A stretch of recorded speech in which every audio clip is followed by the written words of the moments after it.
जय जगन सांग मैंने देखु आज कोबी आलू और माछ तरकारी टी रांधिबा। कोबी रे मसला बन रखी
खटाटाକୁ ଦେଇକି ରଖିଛି ଆମ୍ବୁଲ ତା ଦେହରେ ପକାଇଦେବା।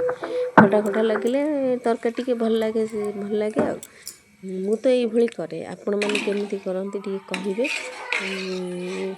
କ'ଣ କରିବା, ଆମ ଓଡ଼ିଆ ଘର ଲୋକ ତ ଝୋଳ ଟିକେ ଝୋଳ ଟିକେ ହେଲେ ଆମକୁ ଭଲ ଲାଗେ। ଝୋଳ ଟିକେ ଖାଇଲେ ଭାତରେ ଭଲ ଲାଗେ। ଖଟା ପକାଇଦେଲି ସେଥିରେ, ତାକୁ କ'ଣ କରିବା ଏବେ ଟିକେ କ'ଣ କରିବା ଫୁଟିଲା ପର୍ଯ୍ୟନ୍ତ ଅପେକ୍ଷା କରିବା, ତାକୁ ଘୋଡ଼େଇ ଦେବା। ଟିକେ ଘୋଡ଼େଇ ଦେଲେ ଫୁଟିଲେ ସେଥିରେ ମାଛ ପକାଇଦେବା।